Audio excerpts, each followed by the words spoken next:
Martin Luther King's dream was that there would come a time when people would not be judged by the colour of their skin, but by the content of their character. How is today's identity politics consistent with that vision? Jordan Peterson.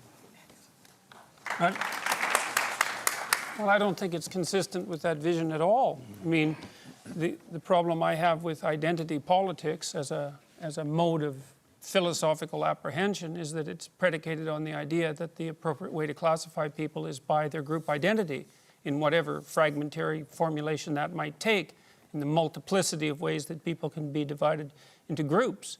And the classical postmodern, and I would also say Marxist way of viewing the world, even though those two things shouldn't be allowed together, they tend to be, is that group identity takes priority over individual identity, and I think that's precisely the opposite of what Martin Luther King was hoping for and working for. And I think it's unbelievably dangerous, because partly because when you assume that people should primarily be identified by their group, then you can also attribute group guilt to them by their group. And then things go downhill very, very rapidly. And we've had no shortage of evidence of that sort of thing happening, say, throughout the 20th century. Are there particular groups that you are more concerned about than others? For example, the Liberal Party, as Terry Butler said earlier, is a group. Are there groups that you think are more dangerous? There isn't a problem with groups. The problem is with assuming that the fundamental way that you should categorize people is with their group identity. Obviously, we all belong to groups. The issue is whether or not the individual identity is primary and the group identity is secondary, or the group identity is primary and the individual identity is secondary.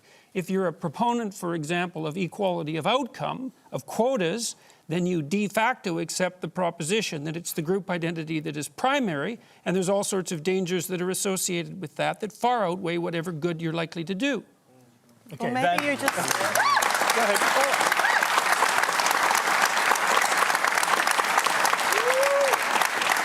Or maybe you just think that representative democracy should be representative. Maybe you just think that women should be equally represented in the decision-making fora of our nation. Maybe that's really just about having proper equality in a body that's meant to be representative.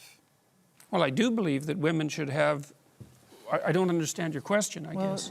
I guess you don't. That's pretty obvious, unfortunately. Well, how about if you phrase it more clearly, instead of just insulting me? Look at it this way. Let's talk about quotas for a minute. So there's a very wide array of jobs that are fundamentally done by men. So, for example, Member of Parliament, 99.9% of sorry, Alex, I'm going to bricklayers. stop sledging you now, I promise. I'm happy to give my minute to Jordan. 99.9% of bricklayers are men. Should we have quotas for women? Is bricklaying representative democracy? That has nothing to do with the question. The question is if there's evidence of structural inequality and oppression because women aren't precisely represented at 50% in all professions at all levels, then why don't we have a conversation about having women represented in all professions at all levels? Well, why do we talk about the C-suite, for example? Why do we talk about politics and positions of power? Why don't we talk about it across the board? Okay, so let's just pause and... yeah, but that's because it's power. You pose a question to Terry Butler. Go ahead and answer it, then we'll hear from the other panellists.